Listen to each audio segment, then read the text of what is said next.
हे friends, स्वागत है आप सभी का movie stock movie explain channel पे, जिस पर आज हम रिकैप करने वाले हैं सोनिक द हेजहॉग 3 मूवी को। तो चलिए अब आपका टाइम बिल्कुल भी ना वेस्ट करते हुए शुरू करते हैं इस वीडियो को, वो भी स्पॉइलर वार्निंग के साथ। लेकिन उससे पहले मेरी एक छोटी सी रिक्वेस्ट, वीडियो को लाइक, शेयर और चैनल को सब्सक्राइब करने की।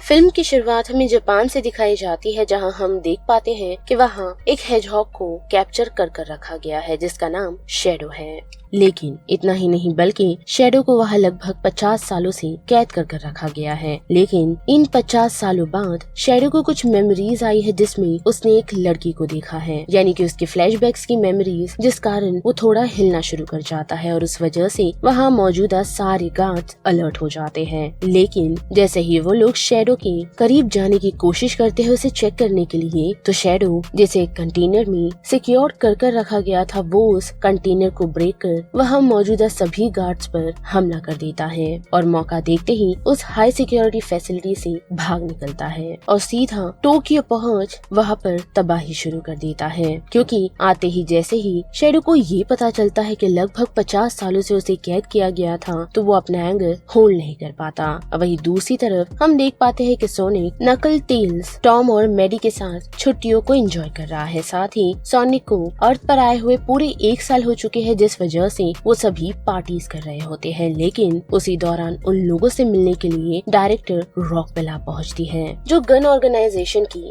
डायरेक्टर है। और अगर आप लोगों को नहीं पता, तो गन ऑर्गेनाइजेशन वर्ल्ड को अनचाहे खतरे से महफूज रखता है और इसी वजह से डायरेक्टर सोनिक के पास उसकी हेल्प के लिए पहुंची है, क्योंकि टोक्यो में एक हेजहॉग ने भगदड़ मचाई हुई है, जिसे उसकी टीम रोकने की कोशिश तो कर रही थी, पर अनफॉर्चुनेटली कामयाब नहीं हुई। और अब जबकि सोनिक को इसकी इन्फॉर्मेशन मिलती है, तो वो अपने फ्रेंड्स यानी कि नकल्स और टेल्स के साथ सीधा डायरेक्टर की चॉपर में बैठ टोक्यो आ पहुंचता है, ताकि वो लोग मिलकर उस हेजहॉग को तबाही मचाने से रोक सके। और जैसे ही टोक्यो वो लोग पहुंचते हैं, तो देख पाते हैं कि उस हेजहॉग ने आसपास पूरी तबाही मचा कर रखी है, जिस कारण शैडो के वहां पहुंचते ही वो तीनों उसे देखकर शॉक है, क्योंकि दिखने में शैडो ऑलमोस्ट सोनिक जैसा है, लेकिन उसके कलर्स में कुछ डिफरेंस है। साथ ही शैडो में पावर्स काफी ज्यादा है, जिस कारण उसे रोकने की कोशिश वो तीनों करते तो है, लेकिन कामयाब नहीं होते। साथ ही वो उन लोगों से बातचीत करने में भी इंटरेस्टेड नहीं, जिसके बाद क्या वो तीनों इस बात को सोचते हुए एक रेस्टोरेंट में आ पहुंचते हैं और ये सोचने लगते हैं कि किस तरीके से उन लोगों को शैडो को रोकना चाहिए। जिस दौरान उन लोगों की मुलाकात गन के एक कमांडर से होती है, जिसका नाम वॉल्टर है, जो उन लोगों की इन सारी बातों को सुनकर उन्हें इन्फॉर्मेशन देने के लिए पहुंचा है, क्योंकि सोनिक, नकल्स और टेल्स को इस बात की इन्फॉर्मेशन नहीं कि शैडो आया कहां से है। जिसके बाद वॉल्टर्स उन लोगों को बताते हैं कि आज से 5 साल पहले धरती पर एक मीटियोर गिरा था, जिस मीटियोर में से उन्हें ये हेजहॉग मिला, जिस पर उन लोगों ने यानी कि एक ऑर्गेनाइजेशन ने एक्सपेरिमेंट शुरू किए। जिस एक्सपेरिमेंट से उन लोगों को पता चला कि इस एलियन के अंदर स्पीड की शक्ति है, जिसे वो लोग अपने कामों में ला सकते हैं। और उसी कारण उन लोगों ने उस पर एक्सपेरिमेंट्स जारी तो रखे, लेकिन एक दिन शैडो की पावर्स ओवर पावर हो गई, जिस वजह से जिस फैसिलिटी में उसे रखा गया था, वो फैसिलिटी पूरी तरह बर्बाद हो गई और वहाँ मौजूदा सभी लोगों की मौत। और इस हादसे के बाद ही इस एक्सपेरिमेंट पर काम कर रहे साइंटिस्ट को सलाखों के पीछे डाल दिया गया। वही बात करें शैडो की, तो गन ऑर्गेनाइजेशन ने पिछले 50 सालों से उसे अपनी हाई सिक्योरिटी प्रोटेक्शन में रखा हुआ था, क्योंकि उन लोगों के लिए वो काफी कीमती था। लेकिन अब जबकि वो ह्यूमैनिटी के लिए एक खतरा बनता जा रहा है, तो उसे खत्म करना उन लोगों की ही रिस्पॉन्सिबिलिटी बन गई है। और इसी कारण सोनिक और उसकी टीम को उसे रोकने के लिए यहाँ बुलाया गया है। लेकिन उन लोगों की बात खत्म हो उससे पहले ही वह ड्रोन्स उन लोगों पर हमला कर देते हैं, जिस ड्रोन को एक शख्स रोकने में कामयाब होता है और उसे डीएक्टिवेट करने में, पर अनफॉर्चुनेटली इस हादसे में कमांडर वॉल्टर काफी घायल हो जाते हैं, जिस कारण सोनिक उनसे बात करने के लिए पहुंचता है और वो उसे एक की देते हैं, ये कहते हुए कि उसे किसी पर भरोसा नहीं, जिस वजह से ही वो इस की को सोनिक की सुरक्षा में छोड़कर जा रहे हैं। और वही दूसरी तरफ जिस शख्स ने इन ड्रोन्स को रोका था वो और कोई नहीं एजेंट स्टोन है, यानी कि डॉक्टर एगमैन का असिस्टेंट। जिसे देखकर वो तीनों हेजहॉग कंफ्यूज है, लेकिन एजेंट स्टोन उन्हें ये इन्फॉर्म करता है कि इन सारी चीजों के पीछे डॉक्टर एगमैन इन्वॉल्व नहीं। जी हाँ, डॉक्टर एगमैन जिंदा है जिसे एजेंट स्टोन ने उस सिचुएशन से निकाला था, और अब जबकि वो जिंदा है तो तीनों हेजहॉग उसके पास इस इन्फॉर्मेशन के लिए पहुँचते हैं कि उसके एग ड्रोन्स को किसने चुराया है। और हम देख भी पाते हैं कि डॉक्टर एगमैन एग ड्रोन्स की लोकेशन निकाल लेता है और सीधा वहां जाने का प्लान बना लेता है, जिसमें सोनिक और उसकी टीम भी अब इन्वॉल्व है। लेकिन जैसे ही वो लोग उस लोकेशन पर पहुंचते हैं तो उन्हें समझ आता है कि इस जगह पर कभी गन्स की टीम एक्सपेरिमेंट किया करती थी, लेकिन किस चीज को लेकर उसकी इन्फॉर्मेशन उन लोगों के पास नहीं। और साथ ही हम ये भी देख पाते हैं कि शैडो इसी लोकेशन पर छुपा हुआ है, जिसके साथ एक और एगमैन है जो और कोई नहीं बल्कि डॉक्टर एगमैन के ग्रैंडफादर है, जो काफी सालों पहले गन्स के लिए शैडो पर एक्सपेरिमेंट्स कर रहा था। और अब जबकि वो लोग भी उस लोकेशन पर मौजूद हैं, तो शैडो अपनी एबिलिटीज को इस्तेमाल करते हुए सोनिक और उसकी पूरी टीम को कैप्चर कर लेता है। वही डॉक्टर एगमैन की मुलाकात गैरल्ड एगमैन से होती है, जिन्हें देखकर वो काफी ही कंफ्यूज है, लेकिन थोड़ी बातचीत के बाद उसे समझ आता है कि गैरल्ड और कोई नहीं बल्कि उसके ग्रैंडफादर है। और ये बात कंफर्म होते ही वो अपने ग्रैंडफादर के साथ उनके प्लान में शामिल हो जाता है। जिस प्लान की बात करें तो हम देख पाते हैं कि शैडो सोनिक से उसी की को लेता है जो उसे वॉल्टर ने दिया था, जो कि एक काफी खतरनाक वेपन की है, जिसे और किसी ने नहीं बल्कि गैरल ने बनाया है। और वो लोग उस की मदद से पूरी गन ऑर्गेनाइजेशन को खत्म करना चाहते हैं, क्योंकि गन ऑर्गेनाइजेशन ने उनकी पूरी दुनिया बर्बाद कर दी। जिसकी बात करें तो हम देख पाते हैं कि जब शैडो को पहली बार एक्सपेरिमेंट के लिए गैरल के पास लाया गया था तो वो ज्यादा उदास रहा करता था, लेकिन उसकी मुलाकात गैरल की ग्रैंड डॉटर मारिया से हुई, जो अक्सर एक्सपेरिमेंट के दौरान उससे मिलने आया करती थी। और इसी कारण उन दोनों का एक अच्छा बॉन्ड क्रिएट हो गया और वो लोग एक काफी अच्छे दोस्त बन गए। लेकिन जैसे ही ऑर्गेनाइजेशन ने शैडो को बंद करने का डिसीजन लिया तो इस बात की इन्फॉर्मेशन मारिया उसके ग्रैंडफादर गैरल को पता चल गई थी, जिस वजह से उन लोगों ने शैडो को वहां से निकालने की कोशिश तो की, पर अनफॉर्चुनेटली वो लोग कामयाब नहीं हुए, क्योंकि जब गन ऑर्गेनाइजेशन के लोग शैडो को उस लोकेशन से निकालने के लिए पहुंचे थे तो मारिया और उसके ग्रैंडफादर शैडो को उस लोकेशन से भगाने की कोशिश में थे। पर अनफॉर्चुनेटली गन्स के सोल्जर्स ऑलरेडी उस लोकेशन पर पहुंचे थे, जिन्हें रोकने की कोशिश वॉल्टर ने की, पर अनफॉर्चुनेटली वो उन्हें रोक नहीं पाया और उनकी बुलेट शैडो के एनर्जी स्टोर ट्यूब पर जाकर लगी, जिस वजह से काफी एनर्जी रिलीज होने के कारण वो पूरी जगह ब्लास्ट हो गई और उस ब्लास्ट के कारण मारिया भी मारी गई। जिसके बाद उन दोनों को कैद कर दिया गया और अब जबकि वो लोग वापस आ चुके हैं तो गैरल ने जिस वेपन को बनाया है उसकी मदद से वो लोग गन ऑर्गेनाइजेशन को खत्म करना चाहते हैं, वो भी एक्लिप्स की मदद से, जो स्पेस में जाकर पूरे वर्ल्ड को भी डिस्ट्रॉय करने की क्षमता रखता है। और उसी की मदद से वो पूरी गन ऑर्गेनाइजेशन को खत्म करना चाहता है, जिसके लिए वो लोग शैडो के साथ निकल जाते हैं ताकि उस एक्लिप्स की दूसरी की को वो लोग हासिल कर सके, जो लंदन में काफी हाई सिक्योरिटी के साथ रखी गई है। लेकिन जाने से पहले उसने एक ब्लैक होल को छोड़कर गया है उस लोकेशन पर, जो सभी चीजों को खुद में सक इन कर रही होती है। लेकिन वक्त रहते सोनिक अपने रिंग का इस्तेमाल कर यहाँ से सीधा टॉम और मैडी के घर आ पहुँचता है, जहाँ पहुँच उन लोगों ने इन सारी बातचीत की इन्फॉर्मेशन टॉम और मैडी को दे दी है, जिस वजह से वो लोग लंदन जाने का डिसीजन बनाते हैं ताकि एगमैन को वो लोग उस की को हासिल करने से रोक सके।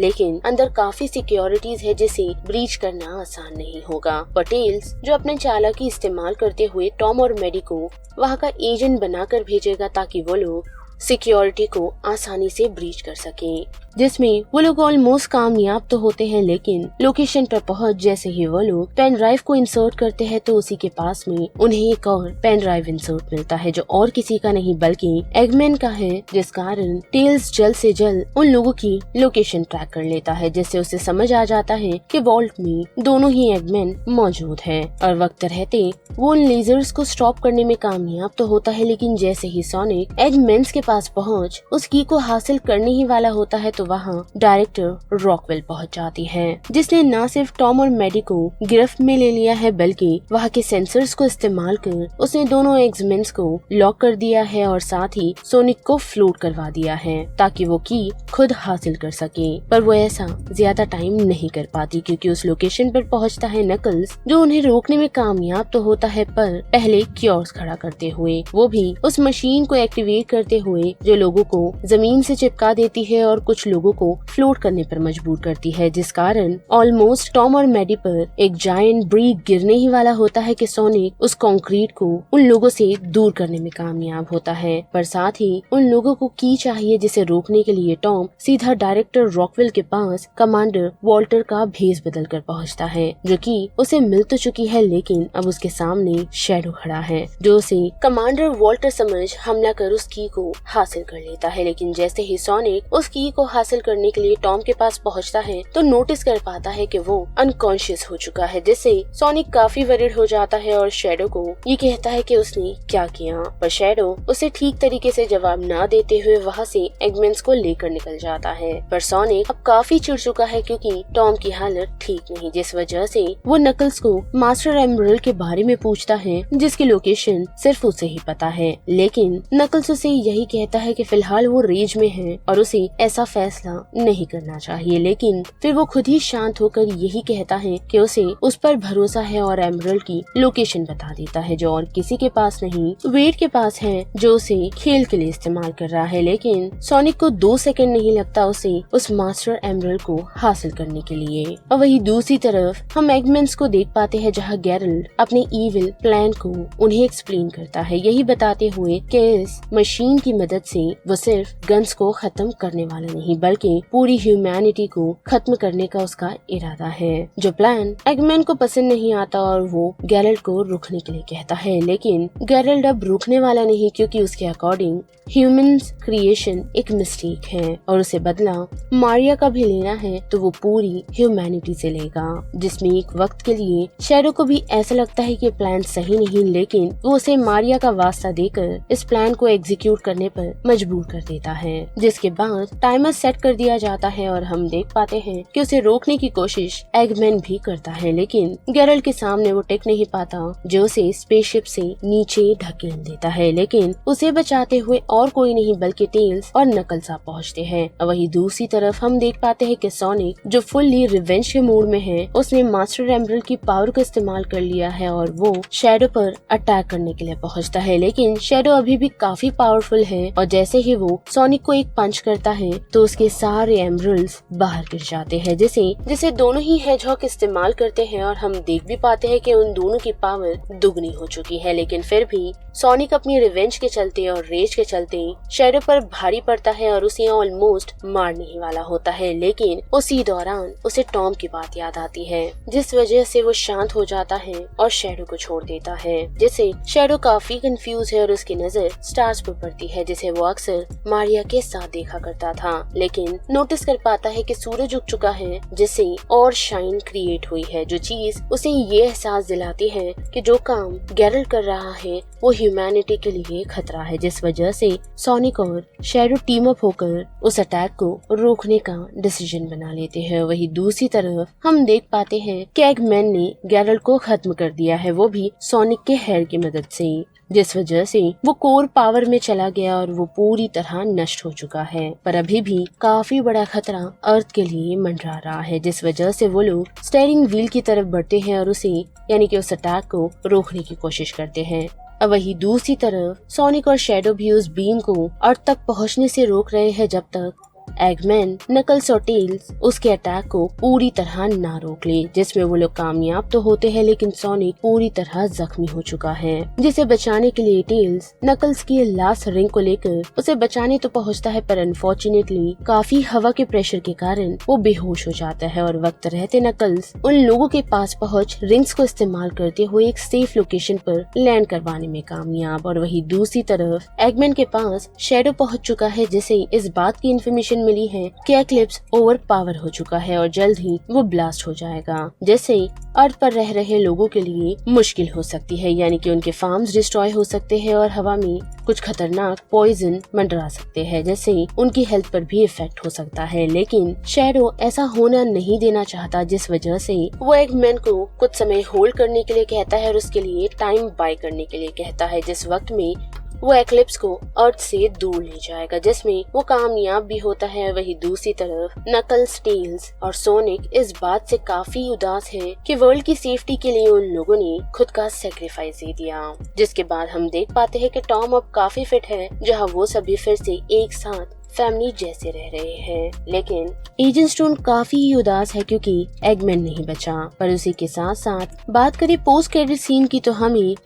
नकल्स, टेल्स और सोनिक की रेस के दौरान सोनिक एक न्यूयॉर्क के एरिया में आ पहुंचता है, जहां मेटल सोनिक रोबोट्स उस पर हमला कर देते हैं। लेकिन उस सिचुएशन में उसे बचाते हुए और कोई नहीं बल्कि एमी रोज अपने हैमर के साथ पहुंचती है, वो भी उन मेटल सोनिक रोबोट्स को खत्म करते हुए। लेकिन इतना ही नहीं बल्कि हम एक पोस्ट क्रेडिट सीन में ये भी देख पाते हैं कि शैडो अभी भी जिंदा है। और यहीं पर सोनिक द हेजहॉग 3 मूवी का ये पूरा रिकैप खत्म होता है, जिस बारे में आप सभी की क्या राय बनती है उसे लेकर आप मुझे कमेंट सेक्शन में बता सकते हो। साथ ही वीडियो पसंद आई तो वीडियो को लाइक, शेयर और चैनल को सब्सक्राइब करना मत भूलिएगा। बाकी मैं मिलूंगी आपसे फिर किसी मूवीज या सीरीज के रिकैप के साथ। तब तक के लिए movie stock movie explain channel के बाकी वीडियोस को एंजॉय कीजिए। Till then bye.